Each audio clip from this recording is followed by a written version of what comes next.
guys! Mayam ngasigi video sidi 5-minute crafts ki viral fashion hacks khara try tawjage.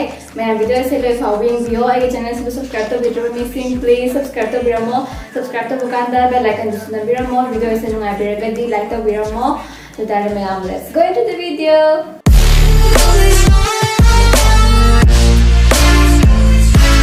Sigi hack sigi the mug scarf on lorni scarf to fold the ani khwang the kisalani khwang the ani ra kisalani on to ani juga khudang the kunchen ba the si hack se try the ring je sigi hack sigi the mug scarf on lo zare scarf says mana tan khai da mana fold the ani hack it pai rap to ka juga mana khwang the kisalani juga makha gi sana makha ni go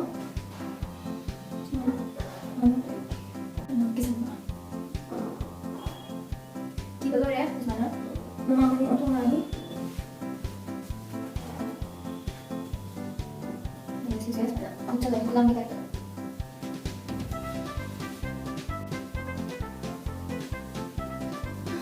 Sudah. Ya, drama ini kiri sekarang drama lalu bahan ni. Head try to berapa sore pun dah si betul ni.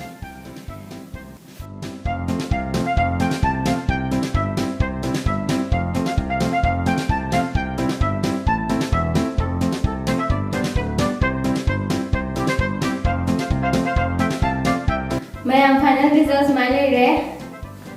Mana? Mamang di dumiang bear itu maning di ada si mana little ke cuma kantuk bear ada na si hexe flop jalan. How can you tell that she wants it? Is it the look in her eyes or the way that she smiles?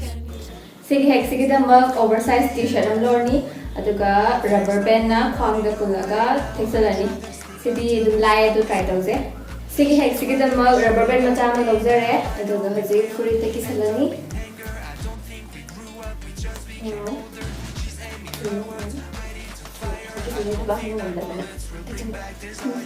lore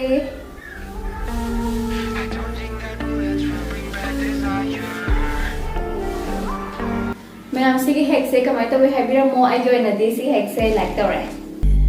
Why would she dress up like this if she ain't looking for it? So now you know that she wants it. She's dancing all on her own, waiting. Si hack sigi the mug scarf lorni amuka duga kisalaga ngak thosel khudang thosel laga structs haba adu si yaga na try tawse. Sigi hack sigi the mug scarf amuga mulozar na adu si hack sigi scarf se mana tangkai folder ni mana tangkai folder ni juga mana amuka tangkai toroga si amatu ani je kishana to tore aduga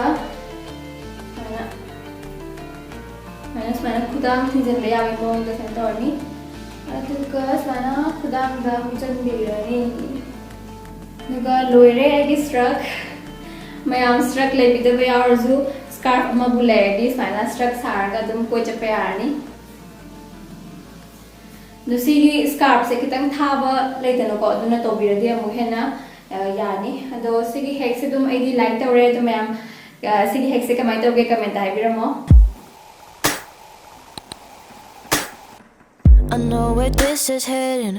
Lots of flickering in here, body tension rising.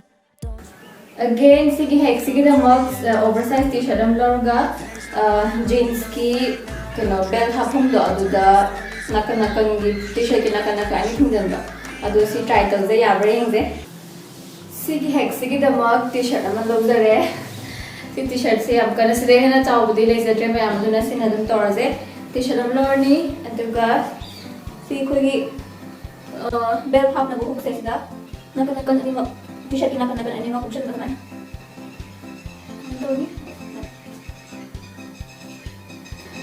mai le me am phajera phajadrira mai le dum no phado try to no phado dum sandal laga ma patho pe ani ane Si hex se dum mayam 50-50 ne do mayam si hex se kamai tawge haibiramo. Now you're leaning over. I am crossing my legs. Is it getting colder? Or could it be my head? Keep it cool, don't answer. Sigi hex sigi the mask scarf from Lorni. Aduga sleeveless of Kudam Vidani. Kudang ze Kudang Saduneva. The scarf sina. Ado. Mana Kudani. The Kudang the Kisalani. Yang the Diam Hazare se to ya brain ze try tauze. Sigi hex sigi the mask scarf from Lorni. Aduga scarf to.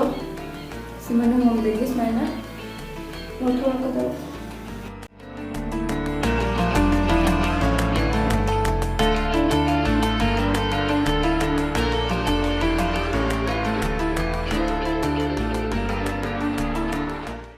Ma'am, final results smile there.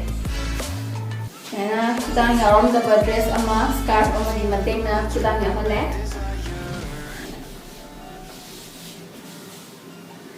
Ma'am, si hex di dum phase yeng buda dum ayo khanda dum yae nungsha go mothok pada ko asai tor dum style ama fashion ama dum dum aduna si hex di ai ki wena di like tore ma'am si hex se kamai tab ge happy ramo. Whatever I wear, whatever I look like, I'll always be wrong when I dress like a woman. Whenever I move. So this is all about today's video. Ma'am video se kamai tawge happy ramo. Aduga nungai biraga di like taw biramo. Karamba hack ma'am na try to biba pa mage have this happy ramo. Ma'am video se loi following bibagi dama. Thank you very much. Mathangi video da unara se ma'am. Bye bye. Take care. Sig hack sig dama rubber machama. Sige hex sige the mug rubber band cha mata the phone nang lai ma wow tai ujek na mrong khong ne ma pa da